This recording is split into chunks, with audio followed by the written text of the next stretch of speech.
Today is June 19th, 2020. My name is John Swain, and I'll be conducting this oral history interview with Michael Hilton, a retired Master Gunnery Sergeant of the United States Marine Corps and a veteran of the Persian Gulf War, Operation Iraqi Freedom, and Operation Enduring Freedom. Tonight, Master Gunnery Sergeant Hilton will be sharing his experiences during Operations Desert Shield and Desert Storm in 1991 to 92. This interview is pursuant to the course requirements of History 523, Theory and Practice of Oral History, at American Military University. It will also be submitted to the Veterans History Project of the Library of Congress for the benefit of future generations. Master Guns, please state your rank, name, and birth date for the record. Oh, in that order? In that order. My rank, I'm a retired Master Gunnery Sergeant, E9. My name is Michael Hilton. I was born in Hagerstown, Maryland in August of 1969. So when did you join the Marine Corps and what affected your decision? I joined the Marine Corps in, I think it was February of 1987. I was kind of just looking to get out of town. I had a friend of mine that lived down the street. He had joined the Marines a year earlier, and he was pretty spindly. He was like, "Hey, look, dude, if I can do it, you can do it." I'm like, "Okay." So I kind of took him up on that bet. What did your parents think of your decision? I was underage. I was 17, so my parents had to sign. I'm sure they weren't enthused about the idea, and they levied some requirements that, one, I had to join the reserves, or I had to wait for them to, or I had to wait until I was 18 to sign for myself. And if they were going to sign, I had to attend college. So they were supportive. So what was your MOS, your job in the Marine Corps, and what unit or units were you a part of? So I'm a school-trained LAV Crewman. I graduated Crewman's course in March of 1988. I joined Bravo Company, 4th Light Armored Vehicle Battalion. It's changed names so many times, but so Bravo Company 4th Light Armored Vehicle Battalion, which eventually became 4th Light Armored Infantry Battalion, which eventually became 4th Light Armored Reconnaissance Battalion. I served with 2nd LAI during Desert Storm. I served with 3rd LAR during Operation Iraqi Freedom, and I served with 4th LAR during OEF. On August 2nd, 1990, Iraqi forces under Saddam Hussein invaded and conquered Kuwait. When and how did you first hear this news? Right, so my best recollection is I heard about it through friends. I was working construction at the time, but we were also preparing for a friend's wedding, so we had rehearsals for the Sword Arch often, so perhaps I heard it there. And what did you think of that news? How did it hit you? It really didn't. It didn't seem that it was going to affect me in any way or shape or form at the time. When and how did you find out that you were going to be deployed? I didn't know I was going to be deployed at first. There was always rumbling since I volunteered with the unit. I was doing color guards, sword arches, and stuff like that. So you kind of heard rumors that, hey, something's coming up, be prepared. But I was working construction, and my parents got a phone call while I was at work. And I came home, and they were kind of pensive, like, hey, the Marines called. And no one likes when the Marines call your house, but they were a little concerned. So either I called, returned the call, or they called me back before I could return their phone call. And how old were you at the time? I would have been 21 years old. And you'd been in the Marine Corps for 4 years? Yes, 4 years. What was your rank at the time? I was a corporal at the time, E4. So what was your reaction once you figured out you're actually going to deal with this situation in the Persian Gulf? At first it's nausea because it's like there's something new. Kind of have like a little bit of nausea when you go to boot camp, but it's like you're concerned with it's the unknown, not sure what's going to occur. So how were you trained for the war? So our training for the war really occurred during drill weekends and annual training. We had about 100 training days, give or take, from the day the unit stood up until we were activated to go to Desert Storm or Desert Shield. That's when all the training took place. Once we got to Camp Lejeune from Frederick, we put our vehicles on a ship and we didn't see them again. And then once we got our vehicles off the ship In Saudi Arabia, there was some ranges that the name of the range was Thunderbolt Range, so we did some live fire exercise there. But if we didn't know what we were doing by then, we were going regardless.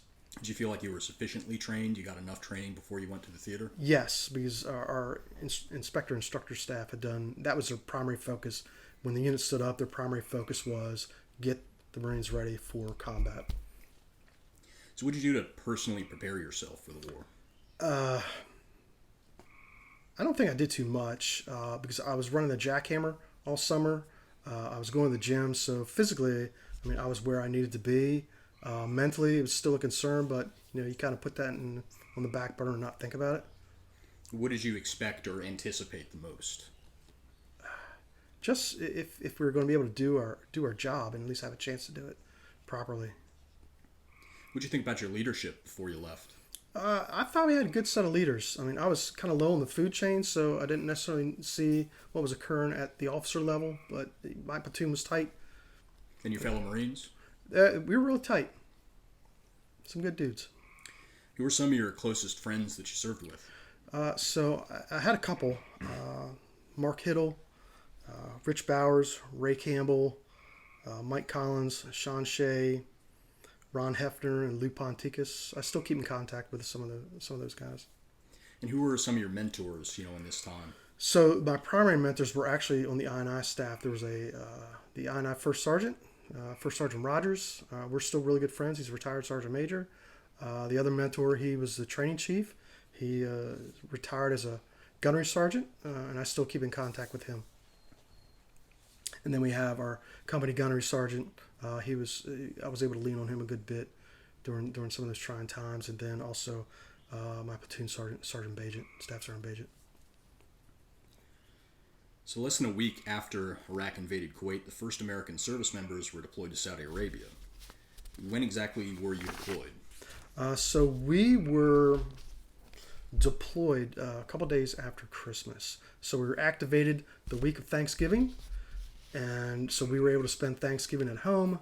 We went to Camp Lejeune for about a month. We didn't know if we were going to be able to spend Christmas with our family, kind of the way the Marine Corps runs. We got a last-minute notification that we were going to be able to go visit our families for Christmas, but my family had made plans to come and see us. So how did you get to the theater? So we took a charter aircraft, so it was commercial, probably like TWA or something like that, and our vehicles went aboard ship, and we met up with them in Saudi Arabia. Did you know where exactly you were going when you left the United States? We knew we were heading to Saudi Arabia. There was no doubt about that. And you mentioned your equipment was shipped over there. Did it arrive? Was it waiting for you when you got there? I think it arrived slightly after we got there because our initial training was like foot patrols because we didn't have vehicles yet. And it took a while to get our vehicles off the ship. The ship had flooded a little bit and was listing, so that took some effort to get the vehicles off. Do you remember the name of the ship? I do not. Was it a military ship? It was probably like a gray bottom or a black bottom ship. So any commercial fleet, something like that. So what were your initial impressions when you first arrived in the Middle East? Yeah, I was trying to think about that. I don't know when we landed, but there was going to be some greenery because we were at the coast, but there wasn't a lot of it. We ended up staying at a place called Camp 15. I mean, if you showed me a map, I couldn't tell you where that was, but it was a compound. It was a tent city, but they had some solid structures there that we would walk to and from to get chow, and there's like a telephone center and stuff like that. But we were living in tent city. And was it kind of did the deployment go smoothly? Just getting to theater? Was there a lot of hiccups? No, there's no hiccups to get there. That's for sure. And you mentioned you stayed kind of in a tent city there. Yeah, tent city. So you could think of your hygiene accommodations. The sinks were outside. The mirrors were outside. You were shaving outside. You were doing your other natural functions outside, burning that. And then you had a tent that had some shower heads in it with the pool chain shower. So it was wintertime when we got over there. So taking a shower outside was cold for sure. It was cold when you got there. Oh yeah. Frost on a sleeping bag. Yeah, it wasn't hot, that's for sure. So what was your mission when you first got there? I think our mission was one to get up to speed, and it seemed like we were patrolling around a good bit. Once we had our vehicles, as soon as we got them, we got everything spun up, and we left Camp 15 as soon as we could. And it seemed like we were moving around the desert a good bit, just trying to figure out how to navigate in the open desert. I mean, right now you have GPS, right? Back then we didn't have GPS. We had a compass, we had a map, and there's like no features on the terrain in Saudi Arabia, so there was like a pile of tires to navigate to or something like that. So what was your daily routine? Was it a lot of training? Was there a lot of downtime? It was like all training. You're learning about the NBC environment, what to expect. But yeah, we spent a lot of emphasis on the NBC side of things and cultural awareness and trying to learn some of the language. How'd you spend any free time that you had? Free time was like letters, or we'd walk to the phone center. You just kicked off a memory where you would walk probably like a mile to a phone center, and you could wait in line to get your turn at a payphone, because everything was collect calls then. You could wait in line for 3 hours, so instead of sleeping, you're standing in line waiting for the person to get off the phone in front of you. Did you have like a phone book or something that you kept all the numbers? No, I knew my parents' numbers, and I knew my girlfriend's number. It's back in the day where you had to remember. Oh, you had to remember them, yeah. So I would collect call my parents, because I didn't have money, or I collect call my girlfriend, either at her house or at her place of work. Were you well supplied? Yes. Any amenities, aside from just food, water? I mean, anything special? No. Once we pushed out, I mean, it's pretty Spartan because you're living off MREs and the occasional hot meal. You don't have showers, so it's pretty Spartan. Did you get a sense of the scale of what you were taking part in? My first inclination of the scale of what we were getting into was when we were back at Camp Lejeune, and we were standing in formation with about 15,000 Marines that made up the 2nd Marine Division at the time. And then once we started doing rehearsals for the breach, you kind of got a sense of scale of the armor that was on the battlefield. But you didn't get the full sense of it because you couldn't see everything. Right, I imagine everything's spread out. Yeah, everything's spread out. The biggest sense of scale you got was back at Camp Lejeune. 15,000 people, standing in a field is pretty intense. So aside from phone calls back home, did you have any other contact with the outside world, so to speak, during Desert Storm, Desert Shield? No, not really. No, there's just letters. That's it. Yeah. So you received a lot of support from home then? Yes. Yeah, that's letters good. From my parents, stuff like that. Good. What'd you miss the most about home? It's like I felt as though I was missing out on keeping up with my peer group. It's like I felt like I was getting left behind. Did you have a lot of civilian friends in addition to friends in the unit? Oh yeah. They were just going about their lives, and I was completely stopped doing this mission. Did you have much contact with service members, from adjacent units or other coalition units? When we were at Camp 15, yes. So we're all kind of co-located with 2nd LAI. Once we got out on the screen line, sitting up close to the berm, no, we had one incident in which coalition force drove up to us. We're like, hey, who are you? And they kind of drove up to our right flank. We spun the turret and looked at them. They spoke a language which we didn't speak and threw their arms in the air and drove off. That was our only interaction during Desert Shield with any coalition troops during Desert Shield. Did you have any interactions with local nationals or reporters, anyone outside of the coalition forces? Yes. So at post hostilities, there was a gentleman, maybe two, that pulled up next to the position we had. We were sitting right beside a highway. I think it was 7th Ring Highway. They pulled up in a brand new Corvette, and they wanted to buy our flag from us. So that was kind of like the only interaction. So so Kuwaitis wanted to buy an American flag, which we thought was pretty cool. And at the same time, there was a reporter. I think his name was Steve Handelsman. He drove up and interviewed everyone. This was post hostilities, but before that, not really. How did you feel about the reporters who were there? You really didn't see them because we were out in the middle of the open desert. So the reporters, I would imagine were closer to what we'd call the flagpole, like the field grade officers, like probably hanging around with General Boomer, hanging around with General Keyes, and the other larger unit commanders. So you mentioned a little bit earlier about the threat of chemical weapons in the theater. Okay. What did you all do to prepare for that threat? Right. So we had a lot of classes on how to take the MOP gear on and off. So What does MOP stand for? Mission-oriented protective posture. Wow. Pulled that one right out of my head. But right. So we practice getting in and out of that stuff often. We practice MOP exchange. We practice the age-old gas, where you have nothing on, you're throwing all that crap on.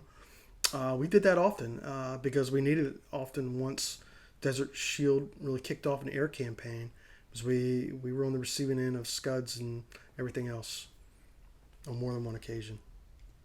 Did you feel that the Iraqis would actually use these chemical weapons? Yes, they had used them during the Iran-Iraq War, so we were pretty confident they were going to use them on us.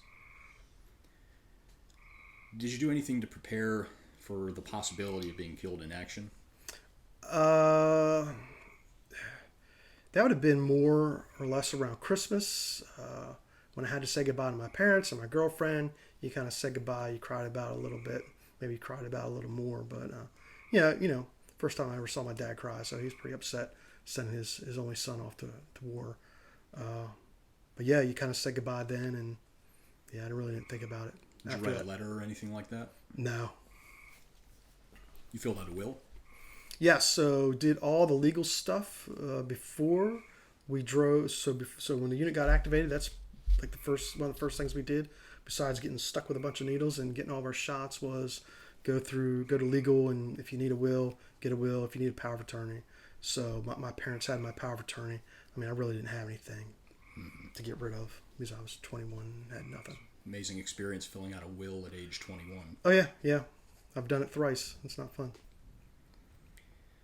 How likely did you think it might be that you'd be killed in action? The idea that it actually might happen occurred a couple days prior to the ground war kicking off, because we were told what we should expect in terms of casualties for our specific mission, and they were talking about 50 to 75% casualties.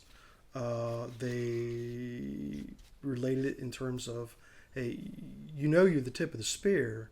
You know what happens to the tip of the spear, it's going to get dull. And so whoever's left on the opposite side of the minefield will consolidate if there's anyone left to consolidate.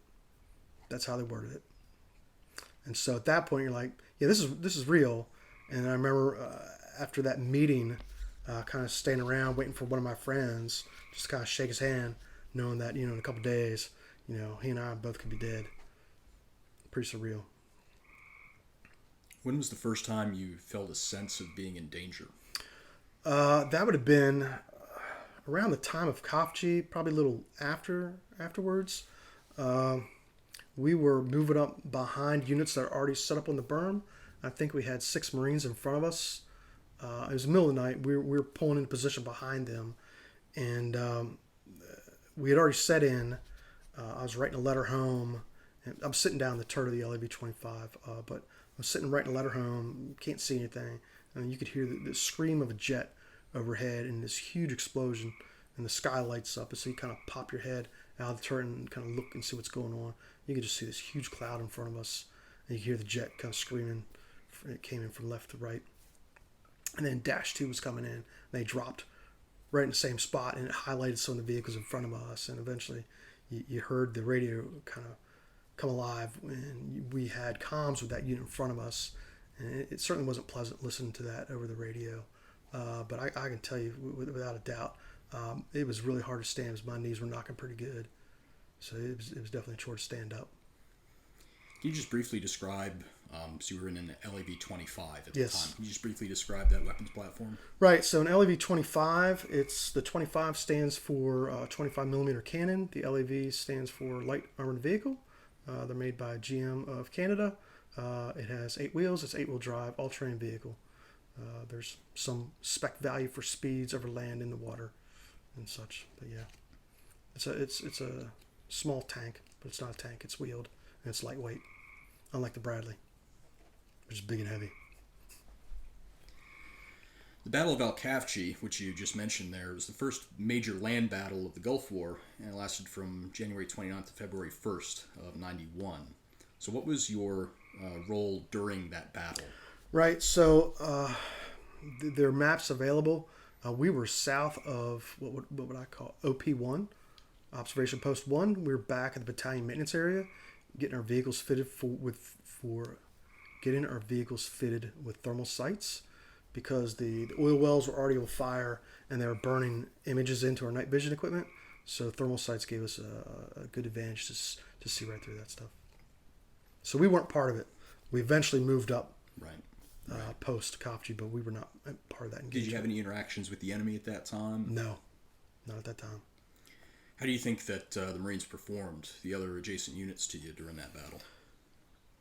They did really well because we took over some of their battle positions, and there were tanks, Iraqi tanks that had driven right up to the berm opposite side, that had bombs or tow missiles shot at them, and they were blown up. I mean, so it was a close engagement they had. So they did really well, given the circumstances, for sure. So you mentioned some incidents of friendly fire or blue on blue. Do you know anything about those? How do they happen? Right. So when it happened, so the friendly fire incidences of Kafji, there was two. One was a tow variant, so an LAV-AT anti-tank variant shot another LAV anti-tank variant. It's the fog of war. The one vehicle had lost comms, had turned himself around, was trying to get to the rear, and his wingman didn't register that it could be a friendly vehicle. And in that particular weapon system, the vehicle commander doesn't see through the optics, so he's really trusting the gunner to make that call whether or not he's identified the target. And so the gunner said he identified a tank. The vehicle commander cleared him to shoot, and the rest is unfortunately history, and they killed that crew. The other incident was with Red 2. I don't remember the unit. It was 1st LAI. I'm actually friends with the vehicle commander's widow on Facebook. An OV-10 Bronco, which is an aircraft observatory platform, they had dropped a marking round, which is just this big flare. They use it at night or use it during the daytime. It puts off smoke. It guides the next pilot coming in to drop bombs. It guides them onto the target. So the Bronco dropped this spotting flare right beside Red 2. One of the scouts jumped out and tried to cover that thing up, and the next aircraft in put a Maverick missile right through the side of that vehicle. And so that was Kafji. And then there was the other incident in which friendly aircraft dropped 2 bombs on 6 Marines log train. So how did these incidents affect the morale, of you and your fellow Marines? Right. So, I mean, we were definitely shaken by the experience because we had some follow-on missions that we relied heavily on aircraft coming in to drop bombs for us. So we were really reserved about using aircraft to drop anything for us, and we wanted to make sure we had plenty of standoff. Things have improved in the years since in terms of armor identification, but at the time we're just like, yeah, we really don't want airplanes dropping anywhere near us. So how would you describe the relationship between the ground combat element and the air support you all had? Were you able to talk to them? Right. So we have vehicles within the particular units that can talk directly to the aircraft, but I was not a part of that conversation. So what did you learn, from these experiences? Did they, make any changes or do anything to prepare for that possibility in the future? Right. So one of the interesting things about my unit is that in the 90s, we supported a program called ASIAT, All Services Combat Identification Evaluation Team. They're exercises that commercial suppliers would offer equipment to try and prevent fratricide. If that's right, blue and blue, fratricide. I might be wrong there. But anyway, try and prevent blue and blue engagements. So let's say one year the focus would be aircraft, understanding armor ID, and trying to not drop fake bombs on friendly vehicles.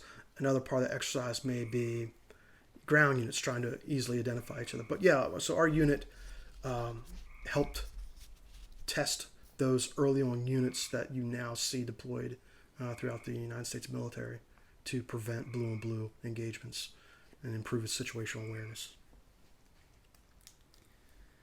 So the ground attack began on February 24th, 1991. When did you first know that you'd be going on the offensive? You'd been sitting in this basically screen line for a couple of weeks. Right. So we eventually were told. So a bigger picture, which I didn't know of at the time, is that we were waiting on some weather to clear. You don't know that when you're a corporal. You're just waiting for someone to say, "Hey, it's time for us to go." So finally, we got the word, and that's when we had we got the platoon together, and we said, "Hey, this is what we're doing.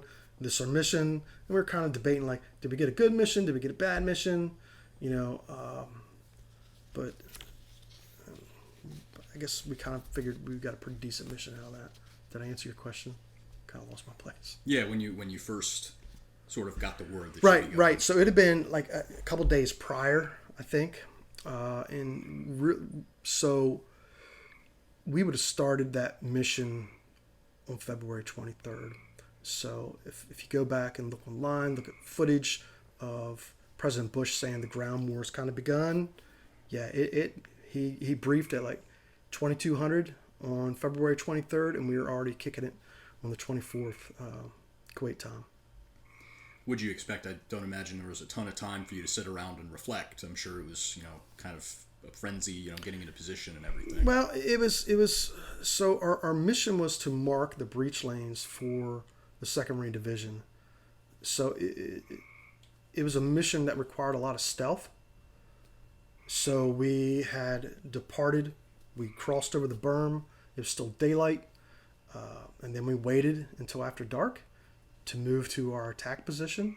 And then once we got to our attack position or battle position, we then moved out individually to mark the breach lanes for the 2nd Marine Division. And then we were able to pull back. And it was quiet. Is just how it was supposed to be. Because the alternate mission, which we're trying to debate who got the good mission, the other mission was to create this feint up in the armpit of Kuwait. If you look at a map of Kuwait, you'll know where the elbow is because it looks like the elbow. And the armpit looks like the armpit because that's kind of where it's located on Kuwait. But our adjacent unit was doing that feint mission just to distract the Iraqis while we were being as stealthy as we could to mark the breach lanes because we didn't want to get that mission compromised. There was just too much riding on it. What was the mood, when you first got this, word and moving into position? How was the morale? I would say the morale was pretty good because nothing had really kicked off and it was quiet. And you just, I don't know. When you're in the vehicle commander's spot, you're pretty busy, so you don't have a lot of time to sit there and reflect. Because you're trying to keep your spot in formation, kind of keep your gunner scanning on target. It's just not a lot of downtime to think about it.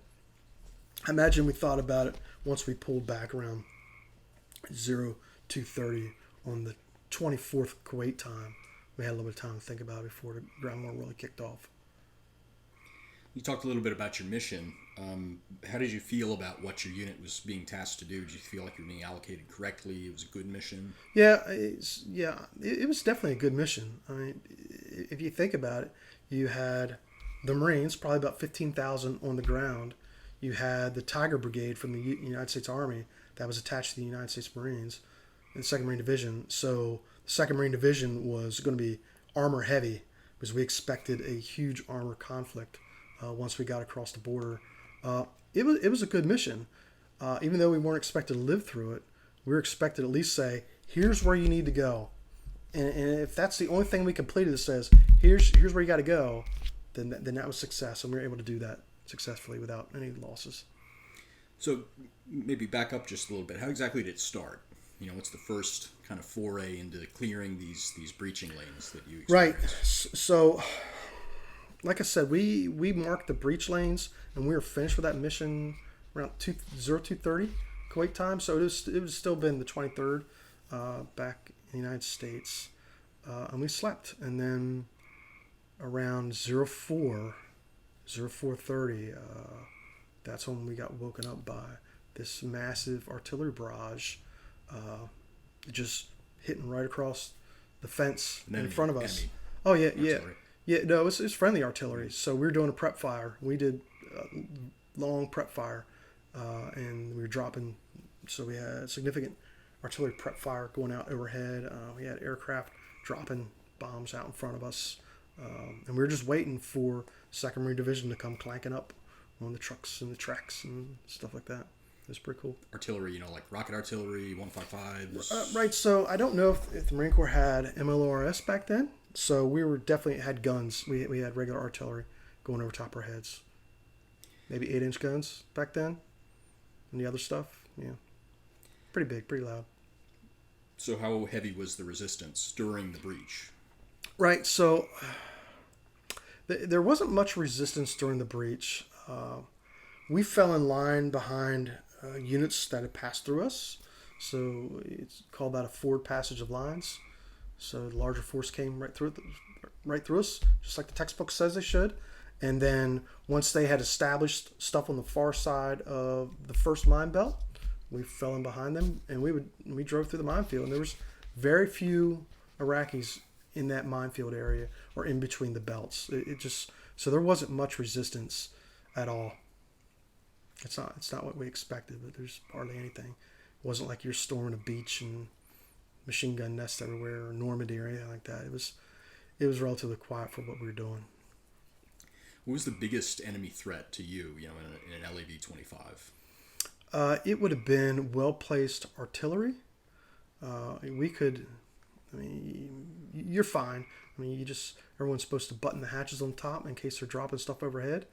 But the Iraqis did Soviet tactics, where if they felt there was a problem, they would just master artillery fires and try to take out entire grid square. Grid square was 1,000 meters by 1,000 meters, and they actually did some artillery fire in our direction, where they took out the entire grid square. No effect because I don't think anyone was there, but yeah, artillery was a big threat. So what did you do to prepare for that threat or to counter it? Well, there's a movie called Gettysburg. I forget the general.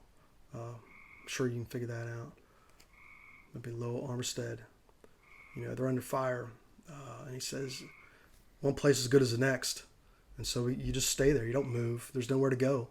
One of the events that I remember most is we were getting incoming artillery, and there was a motorcycle courier beside me. He had nowhere to go. He just sat there, and artillery came in. My platoon commander, I looked up and I looked at his vehicle, and he was popped out of the hatch. We heard artillery coming in, and he didn't button up and get inside. They're trying to blind you. That's why they drop artillery on you. They want you to get inside so they can blind you. So I'm like, well, if he's not getting down inside the turret, I'm not going to get down inside the turret. So you just yeah, whatever. Is that the first time that you were shot at? Yes. Yeah, definitely. So once you moved up to the second mine belt, did you do the same thing you did at the first one? Did you mark breach lanes? No. So the units that had passed through us during that first belt, that was their job to take up the second belt. Because we were not expected to be combat capable at that point. We were expected to just be going home in body bags, I suppose. So the enemy counterattack around this time? I'm pretty sure. I wouldn't call it a counterattack. Once we got through the second belt, there had been units to our right that were delayed. It was 8th Marines, I think 2nd Marines, maybe. It was definitely 8th Marines. They got tied up in clearing their belt and clearing their sector. And so when we got through the second belt, the entire 2nd Marine Division, the right flank was open. And we kind of hey, we're here. We can kind of screen that for you. And they're like, yeah, go ahead and do that. And so we kind of just wagon wheeled to the right, and we took up this screen mission for the division. And that's kind of when the shit hit the fan, was we accidentally rolled up into an Iraqi trench line. It was actually the regimental objective, if not a division objective, to the west of Al Jaber Air Base. I mean, we rolled up right in the middle of that dumb thing. We got hit with everything: small arms, heavy machine gun, anti-aircraft. I mean, they hit us with everything they had. You mentioned the oil wells getting lit up, and they had already been lit up prior Yes. to. Yeah, they're already burning prior to That's that. kind of one of the enduring images of the Gulf War. Oh yeah. We'd drive into the darkness in the middle of the day, like on February 25th. Yeah, it'd get pretty dark. Did it have any effect on your equipment, your morale, or anything? No. It just right. So it depends on which way the wind shifted. Sometimes you're under it, and it was just pitch black during the middle of the day, and it would rain oil drops. You could like wipe your hands off with like toilet paper or like a baby wipe if you had one, and you just see this little pip, pip, pip, pip, pip, pip, pip, pip, pip, as the oil droplets condensed and fell on you. But yeah, everything had oil droplets all over it. So you stumble across this Iraqi trench line. Right. Were you able to take that objective, or did you Right. withdraw? Right. So we were able to take the regimental objective, and we got up on the hill. We were able to look down into Al Jaber Air Base. Yeah, that was probably a 4 or 5 hour gunfight. That one. Did your vehicle take any hits? No, I was a little bit in defilade. My platoon sergeant was up and to the left of me, higher on the hill, and he took some anti-aircraft fire to the side of his vehicle. Yeah, I did not take any hits. So the ground battle in Desert Storm, famously lasted 100 hours. Can you walk me through the rest, after you took this objective, the rest of the operation?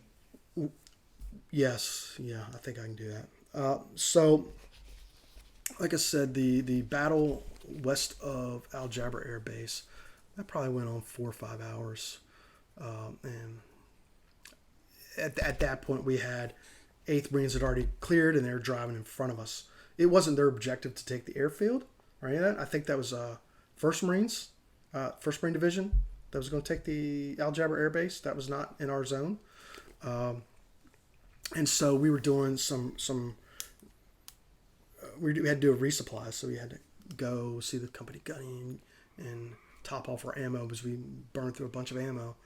And so we pulled off our position. And while we're loading up ammo, we got a inbound frog missile that landed. Everyone's like, "Oh crap!" I'm like, "Well, let's hurry and load all this ammo." And we tried to drive. We went to drive back to our position where we're sitting. It was kind of gone.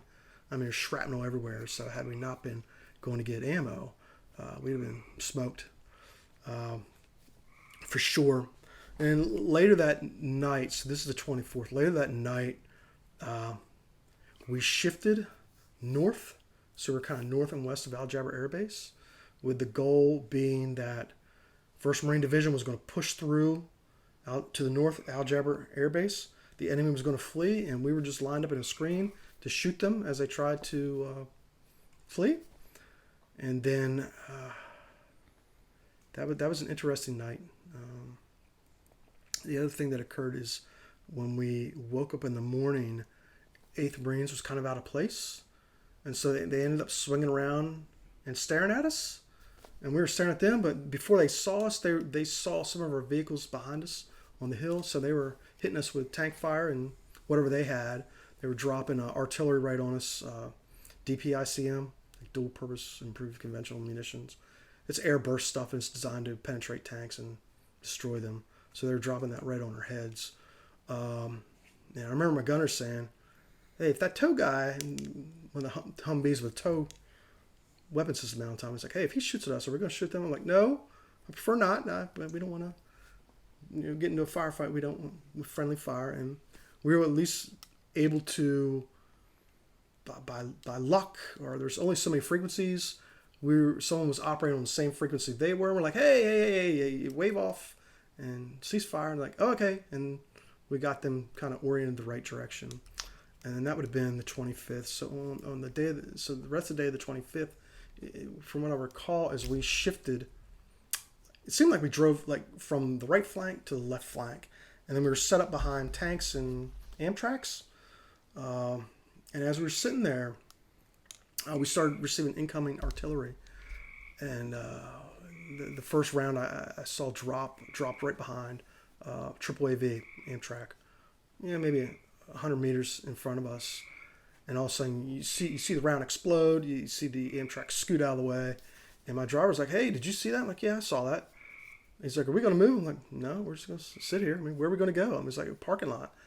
And next round drops in and like kind of split the difference. It's like, "Hey, we're going to move." I'm like, "No, we're just going to sit here. I mean, we got nowhere to go, so I'm not going to try to avoid this. We're just going to sit here." And luckily we didn't take any more incoming rounds.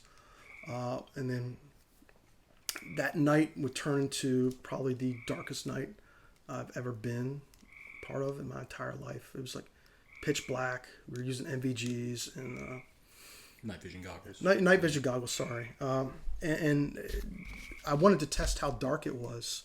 So I took my night vision goggles off my head, and I took my hand like this, and I stuck it on my nose, and I opened my eyes, and I couldn't see my hand. And when it was sitting right on my nose, that's how dark it was.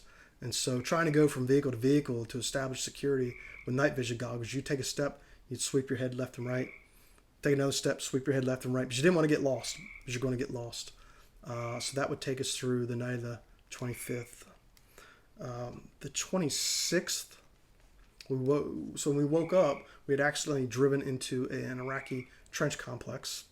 You don't drive, you can't see things in the middle of the night. And so we're fortunate that we didn't roll a vehicle.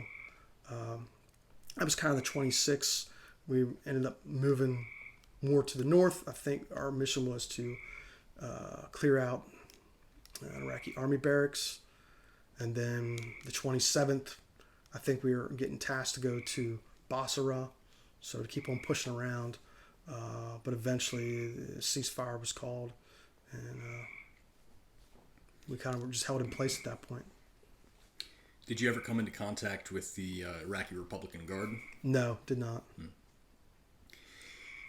You probably didn't make it that far north, but famously, once coalition forces started driving on, into Kuwait, a lot of the occupying Iraqi forces began to flee the city up that highway. Yeah. Right, and a lot of them, the vehicles, were destroyed. Right. It's another really kind of controversial, famous image of the war. Did you ever get anywhere near that? Did you see it? I did not get anywhere near that during Desert Storm, but I was able to get on that road a good bit before OIF kicked off. I believe the ridge is called Mutla Ridge. So it's the main highway that's going to take you from Kuwait into Iraq. So I spent a lot of time on that road before OIF kicked off. Was there still any signs of the carnage, or they cleared it up? No. They pretty much cleared it up. I didn't see anything there.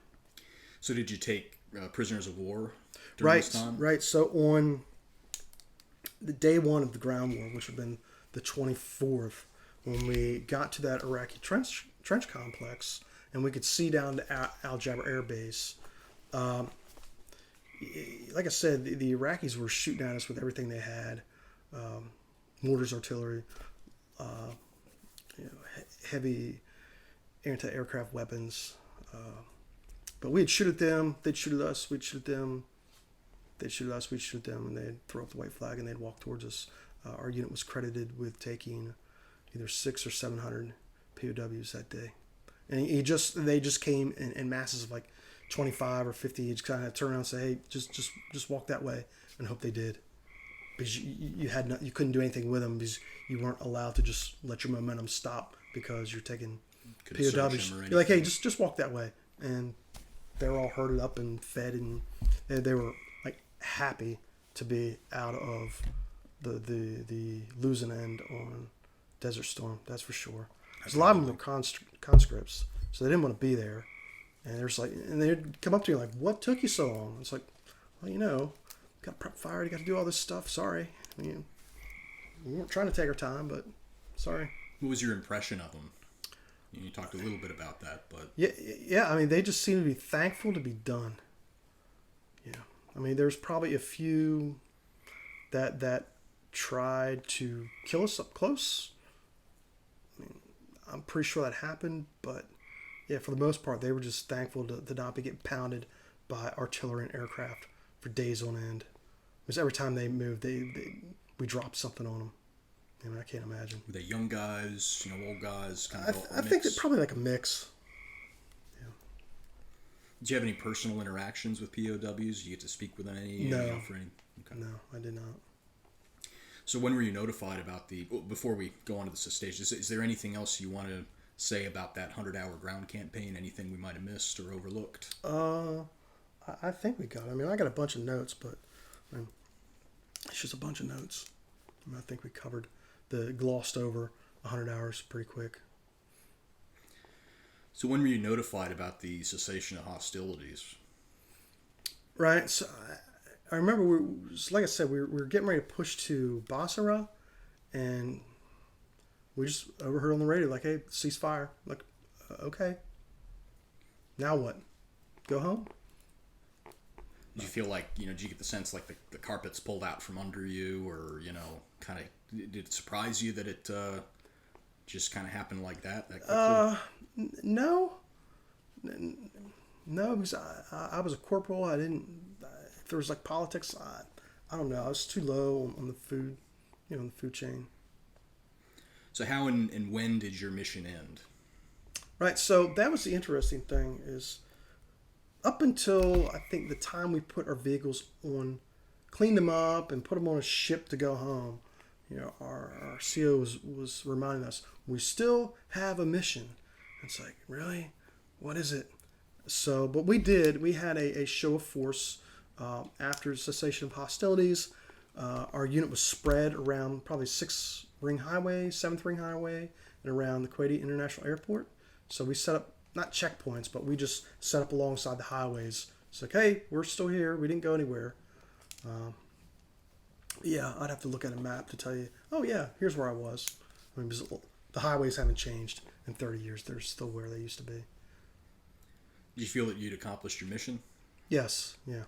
I think we did. I thought we did really well what we were tasked to do. So in your opinion, do you think the cessation of hostilities was declared too soon, too late? Hindsight being what it is, we could have saved a lot of trouble dealing with Saddam Hussein that first go round. However, the coalition wasn't based on taking out Saddam Hussein. The coalition was based on getting the Iraqi army out of Kuwait. And so if that's that, once you meet that wicket, they're going to turn the knob off, regardless of what your momentum is. They're going to turn the knob off and say, you got him out of there, let him be. And I think one of the other stated missions of the coalition was to do as much damage, to Saddam Hussein's army as they could. Do you feel like you did a number on him? Yeah. I mean, had they wanted to fight, really fight, it would have been a struggle for sure. But the state of their equipment, it was, I won't call it junk, but they just put tanks in the ground and just left stuff. And we kind of saw the same thing during OIF. It's just their equipment was just junk, unfortunately.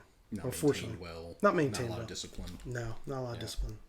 Did you, you mentioned you rolled past, a lot of tank hulls and everything. Mm-hmm. Did you really get a sense of, wow, we really, mopped the floor with them, or how did you feel about seeing all of that, refuse and detritus of war? Yeah. We really did a number on them, because anytime they would move, we'd hit them with air. They were getting pounded for how many weeks? Several weeks. Yes, several weeks. So they had lost their will to fight early. Because we had POWs that walked through the minefield, and we caught them on our side of the berm. They just had enough. Who would walk through a minefield? It's saying something if you're willing to do that just to get away. Did you dispose of any of the equipment, or enemy KIA, anything like that? No, we did not have to dispose of any equipment. That was not. We have combat engineers for that. There was a lot of war trophies at the end where, hey, if someone wants to take a tank home, well, a unit could get a tank. We got a small quad anti-aircraft piece. Is that the one sitting out front of the drill Yeah. center in Frederick? Yeah, that was one that was sitting out in front of the drill center. Yeah, we pulled that back. Yeah, that was our war trophy. So U.S. troops began to move out of the Persian Gulf region on March 10th, 1991. When exactly did you come home or get that process started? Right. So while there were parades for everybody else, because they'd been there the longest, they deserved it. We didn't get out of theater until around April 16th, April 17th. That's about, I probably got home April 19th time frame. Yeah. Did you fly back home as well? Yeah, flew back. We flew back home, landed at Cherry Point, and we went to Camp Lejeune, then processed out of Camp Lejeune. When's the first time you saw your family and friends after that? That would have been at Camp Lejeune. They're waiting for you? Yeah, they're waiting for us, yeah. How were you welcomed home in general? So, in general, we took a charter bus from Camp Lejeune back to Frederick. We were told, you're going to get off the bus and you're going to walk down the streets of Frederick because everyone's proud of you. I'm like, okay. And so we literally got dumped off downtown Frederick, or probably a little earlier, maybe like All Saints. And then we walked from downtown Frederick all the way on the Fort Detrick. Walked through the front gate. There was a headquarters building there. That's what we did. We walked probably a couple miles. Was there a big crowd? Yeah, yeah. Streets were lined with people waving flags and stuff, such. Yeah, yeah. It was definitely a high point. And you said that would have been mid-April or so? Yeah, that was end of April. Yeah, for sure. How do you feel that the war was covered by the media? You know, once you came home, presumably you're able to watch the news again, and how do you think it was covered? I think it was covered pretty well. I mean, you can't be everywhere. You take the experience of Desert Storm, then you compare it to OIF, where we had embedded reporters. They can get close, but they're still not going to see everything that you see. So you got to take what they're showing you with a grain of sand, because they don't necessarily speak for everyone that's on the ground, because they don't see everything that's on the ground. But for what they're doing, they do I would say, a remarkable job of covering what they need to cover. What are some of the things that you remember the most about the Gulf War? Gulf War, man, it was just epic. If you go back to the morning of the 24th, it's like you just imagine yourself sitting at the beach. There's nothing on the horizon, and just take the color of the water and just turn it tan for sand. And it's like old World War II movies. Old World War II movies were around when I was a kid, so you hear the tanks clanking and stuff like that, and you could see like the entire horizon. There's like these little tiny specks of vehicles on the horizon, and they just get bigger and bigger and bigger. It's like, holy crap, that's a lot of armor coming our way. And it's like, man, I'm glad I'm not on the receiving end of that. And just because you're taking 15,000 people, you're shoving them through 6 breach lanes. That's the way they went through. And Tiger Brigade came through that as well. So however many personnel they brought with them, I mean, so you could have had 20,000 people rolling right by you. I mean, it was huge. Any other images that you remember that may burn themselves into your retina? Now that you make me think about it, I remember looking through my NVGs at night and watching the aircraft fly overhead. Couldn't see them without the night vision goggles, but just watch them go in and drop bombs. That's pretty cool. And then when you got to be close enough that you at least see a B-52 strike on an oil refinery on the horizon, that was pretty cool.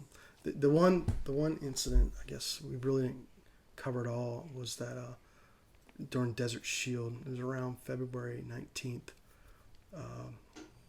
We had reconnaissance teams out in front of us because we're getting ready to kick off the ground war. We got to mark these breach lanes. So the reconnaissance teams were trying to find the wire. And unfortunately, one team got compromised. And so they called back to my vehicle because I had crypto capability and I could talk to them. Or at least I could talk to their platoon sergeant, sorry. And he's like, hey, they need to be extracted immediately. I'm like, okay. So I called up to the executive officer in the SEAL. I'm like, we need to extract this recon team. Like, okay, everyone roll over crypto. So we got on the secret side of the radio, and had a conversation about how we were going to do that. And so we kind of, our unit all consolidated and moved up to checkpoint 6, so that would be where the elbow is. And our LAVs, being light armored vehicles, we could drive over top the berm, is what we did. But we had this compromised reconnaissance team out in front of us, and the tanks can't drive through. The Amtraks can't drive through. So they didn't want to commit us to go get them without support in case we kicked off the ground more early. So we're waiting. We got the reconnaissance team said, "Hey, come get us. Where are you?" And we're waiting because the 6th Marines was behind us. They had to bring up their engineering equipment, their assets, so bulldozers and stuff. That takes them a while to drive up and get ready, and they had to cut holes through those berms so that the Amtraks, everything else, could get ready to go and kick off the ground war a couple of days early for this reconnaissance team. We drove by the team when we went through. The 2nd platoon, my platoon, had the lead. We drove by the platoon, the reconnaissance team, sorry. And my friend's platoon, they snatched them up, and they're quite thankful that we pulled them out.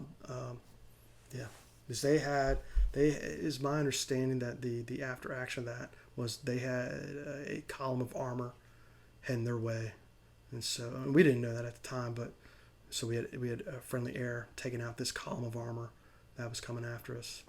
Yeah, so that's a good solid memory from Desert Storm, for sure. Do you have any regrets?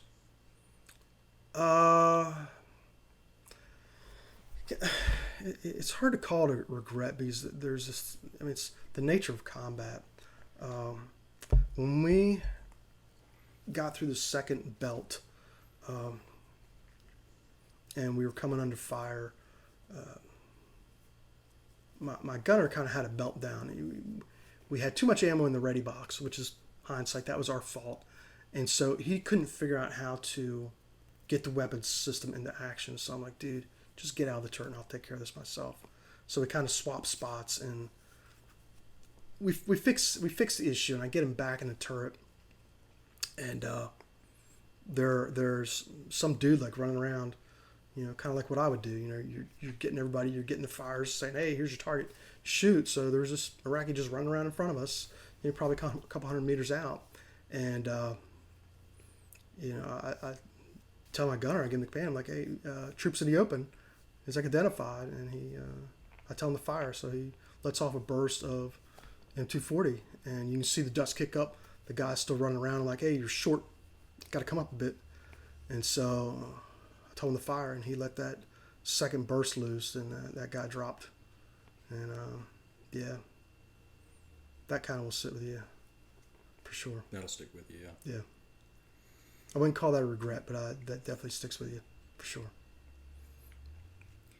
So after Desert Storm, you stayed in the Marine Corps. Yes. What impact did the Gulf War have on your career in the Marines? Go on for another, over 25 years. I enjoyed it, for sure. Otherwise, I wouldn't have stayed in. It was to me, it was always enjoyable. It was tolerable. It was something completely different than what I was doing in the civilian world. So it was a decent balance. But it's like war changes you. It's either going to bring you down or it's going to build you up. I made a lot of changes when I came back from Desert Storm, for the good, and then I just wanted to be able to pass that knowledge on to the Marines that came in behind me. So I just kept sticking around and sticking around and sticking around. Did you have a point where you knew that you were going to make a career out of this? It would have been after OIF, because I was pretty disgruntled before OIF. Just a lot of work that impacted my civilian job, because you're trying to do your civilian job full time, and you have the Marines calling and saying, "Hey, I need 40 hours worth of work out of you." And it's like, you realize I got a job, so it was really wearing me down. And at that point, I was ready to be done. But OIF kicked off. They just said, "Hey, you're going." I'm like, "Okay, I'm going." And that kind of was the turning point of, yeah, I can do this. I'll do the 20 for me. I'll do the 20 for the Marine Corps, and the last 10 is going to be for me. So yeah, you mentioned, you'd go on after Desert Storm, you'd fight in Iraqi Freedom, and then again in Enduring Freedom, Afghanistan. Mm-hmm.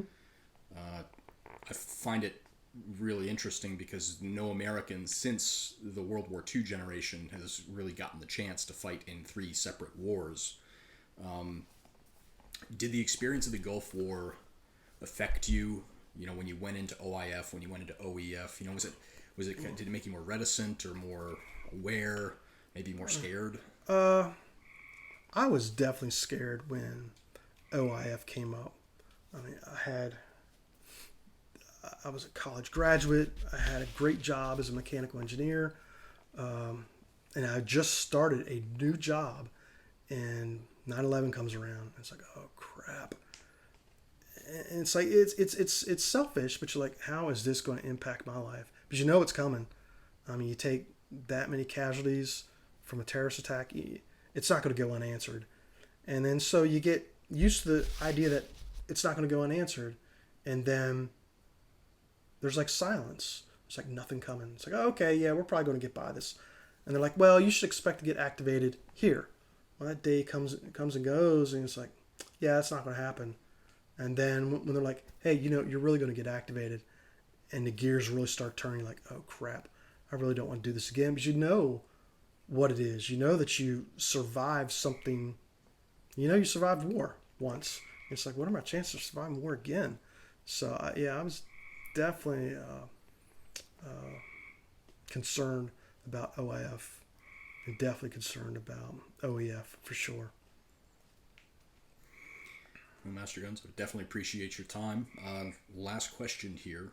This is an interview that's going to be preserved in the Library of Congress. Obviously, you're going to get a copy of it as well to pass on to your kids, you know, your grandkids, anything. Is there anything you want to tell, you know, your family in the future who might be watching this? Oh my. I wasn't quite prepared for that question. I did. I pulled a fast one on you. If you can serve your country, try it. You may not like it. Military is not for everybody. That's for sure. I had friends that just didn't do it. I had friends that stayed for a little while. I have very few friends, if any, that stayed 30 years. Some people like it, some people don't.